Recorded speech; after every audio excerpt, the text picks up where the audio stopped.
Nous sommes au Pôle Espoir de Lévin afin de faire un focus sur le diplôme BEF, brevet d'entraîneur de football, qui est un diplôme très prisé par les éducateurs du milieu amateur, mais également par des anciens footballeurs professionnels qui souhaitent se reconvertir et passer leur diplôme. Ce mélange de profils permet un échange de compétences et de savoirs, et nous allons nous en rendre compte en allant rejoindre les stagiaires.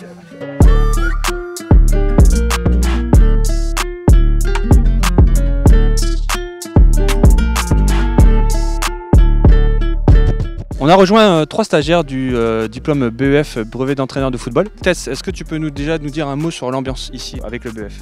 Bah oui, écoutez, l'avantage qu'on a dans cette formation, enfin cette année, c'est que voilà, on a tout type de profil, que ce soit filles, garçons, pros, anciens pros, des mecs qui sont dans des clubs amateurs, des filles dans les clubs pros, dans les clubs amateurs. Donc franchement, on a vraiment de tout. C'est une promotion, on est très solidaire, ça c'est l'avantage. Tout le monde est là pour les autres. Honnêtement, quand on vient en formation, on est content. Donc voilà, l'ambiance est très bonne et avant tout, on s'amuse et ça c'est le principal. Tu fais partie des plus jeunes stagiaires. Qu'est-ce que les anciens peuvent t'apporter du coup? Alors des plus jeunes stagiaires, oui et non. Mais ce qu'ils peuvent m'apporter, bah, déjà, ils sont vachement à l'écoute. Voilà, ils nous aident, on rigole beaucoup, ils nous rassurent aussi, parce que quand on passe en passage péda, c'est pas forcément facile quand on n'a pas l'habitude de quand même juger devant 30 personnes. Et voilà, beaucoup de com, beaucoup d'assurance et nous rassurer. Pour moi, c'est vraiment le plus important, personnellement en tout cas, ce que je ressens. Merci Tess. Du coup Fabien, toi tu es enseignant en EPS. Qu'est-ce que du coup ce vécu que tu as en tant qu'enseignant d'EPS peut t'apporter ici au niveau du diplôme BEF? Bien, mon vécu professionnel, il m'aide beaucoup, il m'aide dans mon expérience d'éducateur au quotidien. Sur le diplôme BEF, il m'aide peut-être plus dans l'appréhension de la péda, ainsi de suite. Maintenant, c'est pas suffisant pour réussir à avoir le BEF, il faut aussi se former au contact des autres et le mix dont parlait Tess au niveau des profils est très intéressant parce que ça nous sort aussi de notre bulle et de notre quotidien football et professionnel. Si on entre un peu plus dans le contenu, du coup, quels sont les apports de cette formation? Eh bien, c'est surtout au niveau technique et enrichissement au niveau des contenus football. C'est très clairement un profil pour devenir entraîneur de ligue ou pour asseoir ses compétences d'entraîneur de ligue. Donc c'est vraiment orienté football. D'accord. Merci Fabien. Yannick, du coup, tu es ancien footballeur professionnel. Tu arrives ici pour commencer à structurer ton après-carrière. Comment ça se passe déjà? Ça se passe très bien, comme l'a dit Tess et Fabien. C'est super enrichissant de côtoyer beaucoup de personnes qui viennent de milieux complètement différents.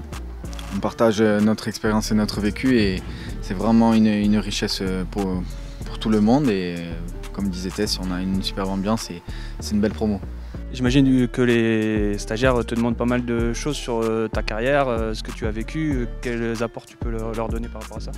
Oui, c'est vrai que je suis un ancien pro, mais je suis tout nouveau dans le milieu d'entraîneur, d'éducateur et comme Fab, comme Fab peut m'apporter énormément parce qu'il a beaucoup plus d'expérience que moi à ce niveau-là. Donc moi je parle un peu de mon vécu en tant que joueur pro, qu'est-ce que j'ai pu entendre de certains coachs, mais voilà, je suis nouveau dans ce métier et je suis vraiment à l'écoute de personnes comme Fab qui ont énormément d'expérience pour m'enrichir et me structurer dans ce nouveau métier.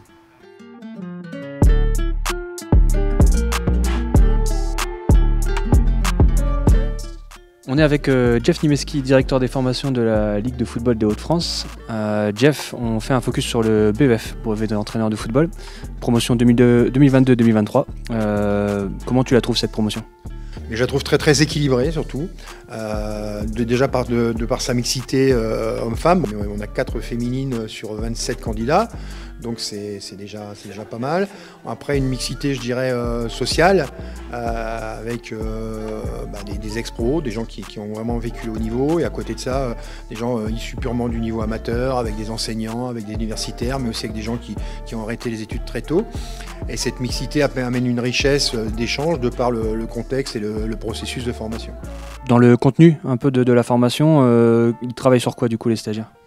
Dès qu'on arrive sur le BE, on a 3 gros chapitres. Un chapitre, ce qu'on appelle projet, c'est-à-dire être capable de mettre une méthodologie de projet et conduire un projet au sein de son club, inclus dans un projet sportif. Il y a une partie entraînement et une partie compétition. Sur la connaissance de soi, on est aussi beaucoup branché quand on parle de préparation mentale, entre guillemets. Voilà, la première chose, c'est être capable de s'analyser, d'avoir une analyse réflexive et autocritique sur ce qu'on est capable de faire. Et puis, après, on est sur des impacts, l'impact sur le plan athlétique, l'impact sur le plan mental. Donc, on balaye un peu tout ça en essayant de rester toujours dans le cadre de nos procédés et de la posture d'entraînement.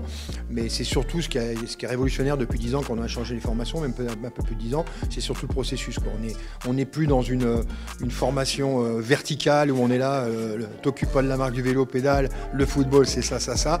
On est plus justement sur des choses qui émanent des échanges, et nous on est là pour synthétiser et un peu de temps en temps donner nos propres idées. Aujourd'hui, si un éducateur veut commencer à passer ses diplômes, vers qui il se dirige et vers quelle formation il peut se diriger? Au tout départ, en général, moi ce que je conseillerais, c'est de passer quand même 1 ou 2 modules. Parce que notamment pour les plus jeunes, on veut être entraîneur, on veut travailler dans le football, c'est bien beau, mais encore faut-il savoir en quoi ça engage, etc. Donc, je sais pas, un petit module même de 8 heures, de 12 heures, vous donne déjà un ordre d'idée. Puis après, si on a vraiment une envie, qu'on se sent une passion par rapport à ça, le premier diplôme, c'est le brevet de moniteur de football, qui va évoluer d'ailleurs dans un niveau dispositif où il y aura en fait 2 filières parallèles, une filière, sur le football des jeunes et une filière beaucoup plus senior. Ça, c'est pour tous ceux qui auront vraiment envie de se professionnaliser à travers le football et essayer de trouver un emploi dans l'activité football. Et pour les autres, il y aura une filière dite bénévole, mais qui aura les mêmes vertus, où on aura les mêmes possibilités d'encadrement d'équipe, mais qui ne sera pas aussi prégnante, je dirais, dans le temps, notamment pour des gens qui sont déjà salariés. D'accord.